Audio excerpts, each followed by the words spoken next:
Whoa. We're in there. Whoa. We are definitely. We're in. Do you think a way to mitigate drop stepping as much as maybe someone currently is getting lower?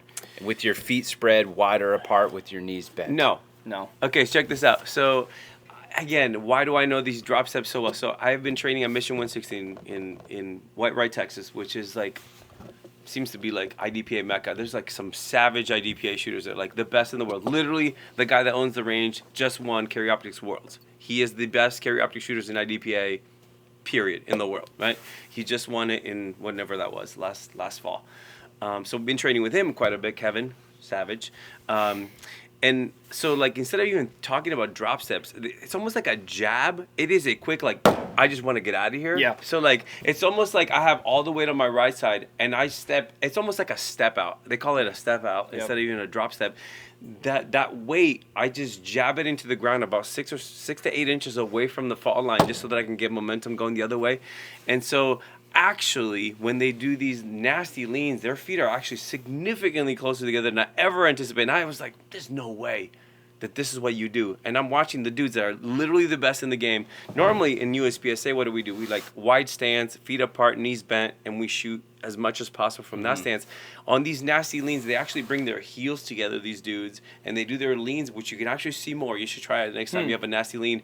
And with that quick step out, now they're in that shooting position that we actually like, and they'll be very athletic. If you start really wide and then you step out, which is what people do in their drop step, they're way too wide, and they're not really covering any ground. They're not getting any momentum, but closer together until on the third leans. step. You have step one, exactly. out, step 2 forward, and then step 3 you're actually covering ground. Exactly. But if you go narrow, do the lean, and then you do the step out that they do, now you've opened yourself up to be that athletic sense we like, and they get out of there significantly faster. And those positions in IDPA are actually much narrower than long USPSA runs, and they get quite a bit of momentum going in just 2 or 3 steps. So I learned a lot from that little jab out instead of like a full, because when people do a drop step, they literally like put their hip all the way facing the wrong way.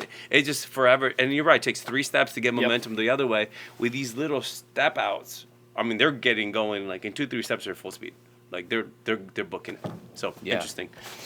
So I'm not trying to put words in your mouth, but like say you're not leaning around a position, because I see this a lot. Like you go shoot a match, someone is B, C class, like whatever. You're teaching in class, and you see people doing drop steps. Yeah. And to me, it's because they're entering into a position and their feet are super narrow, and they don't even need to be. Right, they're not thinking about their exit out of that position, and so whenever I land narrow, it's almost like it's a punishment. It feels like punishment, right? It's like it's when I push on the gun, right, on a freaking partial, like that feels like punishment to me. Like you did that a lot this afternoon. I did. Unfortunately, I did, right? But like to me, it feels like too soon. You know, it's like being uppercutted, like you idiot, you did that, right? Yeah. And so to me, like landing into a position really wide, or not really wide, like a lot of people talk about low. You go really wide. A lot of people talk about low. It's like what actually is low. It's like your feet wide, knees bent. Yeah. Like to me, that is very, very easy to like center of gravity over the top of my feet. If my feet are wide, spread apart, knees bent, and it's really easy to get out of that position. And I think they're like that. And I'll actually argue that, because I like being slightly a little bit more narrow than the super wide stance. You take a very aggressively wide stance.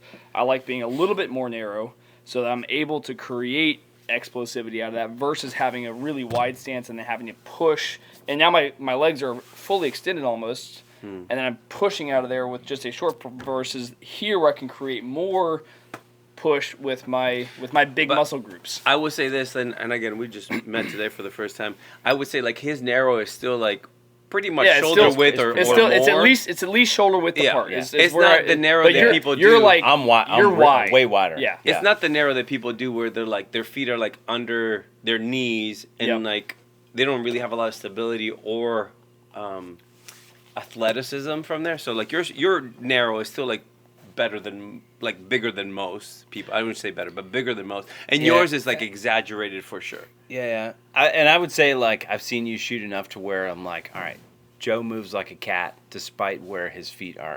For a lot of time. Like, I'm like, you shoot pretty good despite where your feet are. Yeah. No, that's good. Yeah, and I think if you're going to error, I think wider is better than narrower. If you're going to make an error, Yes. I think narrow stances create for very poor, unathletic positions that make you go through that position just to get out. So a lot of people that stop with their feet too narrow will at least go through Joe's position or maybe through Nick's position just to get out of the position. So it's like you're standing narrow, then you go to that position, then you go. So you're like going through where they're already standing, just which I think is an error, and I think it'll cost you like a half to 3/4 of a second on every single exit. And people are like, "How did that guy beat me by 4 seconds?" well, every time you enter with your feet together. Okay, that's why I bring that up, right? Because I feel like a lot of people. Maybe some of the people, a lot of people that are going to watch this, right? Like, will enter a position and they're like, well, Joe said to put his feet like this, and Nick said to do his feet like this. But they're not really, like, they're looking at the technique, not the actual principles of an entry, which would be like feet spread wide apart, knees bent, gun up, landing softly. Yeah. And thinking about your next exit. Yeah, I was gonna say, so, where are you going next? And here's a quick caveat. When I walk a stage, I like to my entries. I pretty much know how I'm doing my entries. I don't really plan my entries so much. I do plan my exits, and that's target dependent. Where do I need to go next? So yes, where do I need to go? But what kind of exit is it? So this is a concept that I don't know if I heard it somewhere or if I just kind of developed it through shooting. But hard exits versus easy exits. So a hard exit is any target that I need to stay static for while like I'm a piece shooting. of steel, 20 yards. You're like, yep, piece of steel, I can't exit on that. That's going to cost me. A freaking swinger, or those nasty partials we had today. Yeah. It was like this much A-zone. That was for rifle partials. Who set that up? We shot them with pistols. So if I have a hard exit, then I know, and this is something I see people mess up all the time, because they know, hey, the first step of movement is to get out of position, right? Mm-hmm. If I know I have to shoot this target and I want to leave early, okay? Especially, the A-class shooters who are starting to really focus on their movement, they're starting to push, and they want to leave early on every position. Well, there's some positions you should not be moving on. You should be completely static. There's no lean. It's just a power step out of it adds a lot of risk, yeah. like some of the targets that we were shooting today. Yeah, I'm guilty of it too. It was not directed at you, but maybe a little bit. I feel like you're personally offended right now. I feel a little offended. Who had the most no shoots today? Next topic. I was faster. But there's certain times where you need to be static shooting that target. And then there's other times where you can get away with an easy exit, which would be a 10-yard open paper or a 7-yard steal, 10-yard steal. It's a big popper, right? Yeah. So I like to go walking the stage. I will pick, hey, this is going to be a hard exit. I know I have to be static here because I paid for it. I paid for it in points. I paid for it in misses. I paid for it in time. You exit, you miss. Now you have to come back a second and a half later. You're shooting again. It's horrible. It's awful. Yeah. So that's something I would challenge you to do is instead of trying to really, you got to have everything. It's a whole package here. There's no one thing that's going to be the ticket, but once you have all the actual mechanics of an entry down, the technical side of it, the process, start figuring out what type of an exit you're doing. So number one, figure out where you're going to go. And number two, what kind of exit is it? Is it an easy exit or a hard exit? Can we start moving early, or do we need to stay planted to take our last shot? If that's the case, if we're staying planted, then we know, just like a transition where we take the shot and start bumping the gun over, we're going to do the exact same thing where we break that shot and then we're exploding out of that position. Yep. Otherwise, we're going to take that shot, first shot on the target, and then we're going to take a second shot on the target as we're already moving. It's not the timing of it. I would throw the wrench in there. And it's like, I also think that's 100% skill dependent. Because what I used to consider by the rules, this is not an exit I can leave on because that's a control target. That control target may be not as much as of a control target now as opposed to 2 years ago. Well, and it could be back in the day, it was like a tuxedo at 10 yards. Absolutely cannot exit. I can exit on it now. Yeah. So it's 100% like through your training, you're going to explore those things and go, okay, I screwed up 8 out of 10 of those. For sure, I'm not exiting on that. But I get 9 out of 10 of those. That's an exit target now. Absolutely. You know what I mean? Because the game isn't going to be about shooting safe all the time. Like, you're going to take risks so long as they're like risks that make sense based on your training and your experience. Like, Yep, I cannot exit on a 20-yard popper. Yeah. I still can't do that. I don't know many dudes will. In Nope. fact, I know plenty of world champions because, I get to hang out with some of those guys. Like, they will take the shot. They will call their shot. They will watch the impact and watch the starter fall before they leave that exit because the risk associated with that is not, okay to take. Yeah. Like, I'm going Well, to it's watch that faster thing to- start to fall. It's and then, faster to watch it fall than to send another shot because you missed. I mean, if you call a bad shot, okay, maybe you send a 70 or an 80 makeup. You don't call a bad shot on a popper, that's like a second and a half. Yeah. And God forbid you actually move your feet and you have to come back.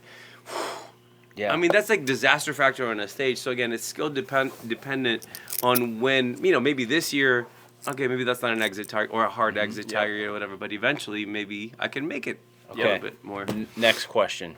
Yes. Talk about leaving a position, right? Yeah. I always think about techniques and principles. So, leaving a position, I feel like a principle would be like shoulders are leading the direction. Whether I am crossing my feet or whether I am stepping into that direction, right? Yeah. Because I see can a lot of the smell where time. this is going. I feel like a lot of the time when people try to do, they'll go, okay, I'm doing a lead foot pivot. JJ, Yeah. show me how to do a lead Yeah, foot they pivot. pick up the foot. And then they do this, Their Yep. travel and then foot, yeah. step in that direction. Yeah. It's like, no, Basically sir. a drop step. That is not a lead foot pivot because your shoulders are going Well, the it's not opposite even a drop direction. step. It's your lead foot picks up as you're shooting, and then you just step out. Yeah. Yes. Right? Yes. I've seen this. So, I some of don't the- do these almost ever, but I've seen these. some of the key things that you guys think about leaving a position.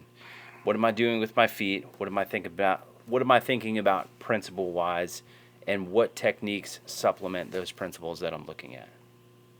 So, again, it's skill dependent. One more time, like, Yeah. what does my experience tell me that I can get away with on that target?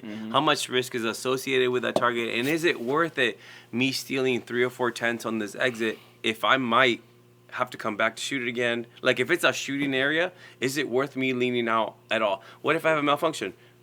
What if I have a trigger freeze? Yeah. Right. Like, right. so, we've all like- seen people like take a shot at steel and then go to come run back, and then go, come fuck, back, and then they come have back. to come back. Or I did it a boom, couple weeks boom. ago at the Florida State match, and I've got a video to prove it, and it's so painful to watch because I shot, I think, 6 or 7 rounds of this piece of steel as I'm trying to fall out of this position. Right. And I ended up leaving it, and it was just painful. Painful. Or- like, why or, like, did I? That's a it may hard not exit, even and I be tried to skill easy exit. dependent. Like, you get a click, no bang, like something like that. Yep. Boom, click, no bang. Now I have to come back.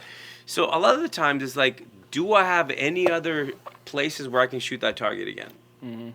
That may be a consideration. Is it a continuous shooting area where, like, okay, I leave this position, but I can take one more shot as I'm leaving? Or is it like a defined, like, am I going box to box? Yeah. If I'm going back to box, man, like, I might sacrifice two tenths on the exit to make sure that that's done Yep. before I leave. Like, Yeah. I may have a little bit of shoulder, like, contribution or something like that, but, man, my feet ain't going anywhere. Like, the whole, like, pick up my foot is supposed to be safer because I can just put my foot back down. I understand what they're trying to say. But, man, like, how many people pick up the foot and also have a shoulder contribution and also have this, that, and the other? Like, before you know, you're like, you've left. gone. I feel like you're gone. It's almost like you have to have a shoulder contribution. Otherwise, your shoulders are going to go this way if you're going that way, right? So, like, if you're going to go that way and lift a foot up and you're going to flamingo. right? It's just risk management. Like, Yeah. is it Like, worth it? If really? you're going to flamingo, like, you're only going to flamingo for so long before you step out of that position. Yep. Otherwise, you're just leaning in the wrong direction. And- which I think at the end of the day, what you just did with your feet kind of negates the benefit. it negates the benefit because you're going to leave later. And at the end of the day, am I going from an exit to I'm still in the shooting area and I can still see that target, or am like once I leave, that target's gone and I can't see it ever again for the rest of the stage? Is it worth the risk? Look, it is a risky game, and we're taking risks to steal time Non-stop. and get the most amount of points. Non-stop. Right. Yeah. But also, like, if it's a one-day match, I've know plenty of hot dogs that can destroy a one-day match and will get slaughtered at a 3-day match. Yeah. Look, I'm not competitive at the top of the game right now, but I am trying to have a 2 or 3 day match that's reasonable. Like, hey, like, that's competitive. Like, you actually, like, work at this game. You're not trying to hot dog the one stage. I'm not trying to win one stage. I'm trying to be like top 10 in every stage. Like that's my goal in life. If you can, and if so you can risk maintain management, 85 to 90% on every stage. I mean, that's my goal. Like, am I doing that yet? No, but that's what I'm moving for. Look, if I don't win one single stage and I can score like 85% plus for me right now in this game, if I can score 85% plus of the winner on most, like 95% of the stages, I will feel like I am the biggest winner at the match. I don't even care where I place. You give me 85% on like 25 out of 30 stages, 26 out of 30 stages, bro, I will be crushing the game for me right now. So, like, people need to, like, consider their goals first. And it's like, maybe your goal in life is to win a stage. Okay, well, hot dog it, bro. Like, leave every position on a popper, on one foot, in flamingo, and shoot one-handed so you can get the advantage. But I'm telling you, let me know what that match when is you so I get can sign when up you for get it. when you get to like 2 or 3 day matches, like, it ain't gonna work. You know, we should do a match. We should put together a match, like a local match that has a $100 prize per stage win. So dude, everyone tries to win a stage. You'd be surprised, like, how many people are like would be thrilled to go to nationals and win a stage. Oh, absolutely, absolutely.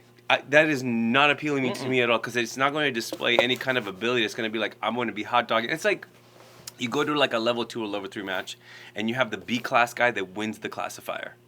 You've seen that? Like, you go to the classifier, every GM is like happy to shoot 80% and collect the points because they have a match to think about because they're trying to win the match. And then some B class you never heard about is like 92%. It's like, wow, bro, you're amazing. And then he poops on the rest of the match. You know what I mean? So, again, I'm trying no offense to that guy, because we are impressed like, by legit. No. Way to go, bro. No. But for me, fuck like, that guy. where I'm at, like, I'm trying to like start pushing higher in the, not in classification, but rather like in placement and competitiveness. And so risk management is definitely a factor. So should you contribute to exiting? If your skill level dictates that that's probably a good idea, you should be.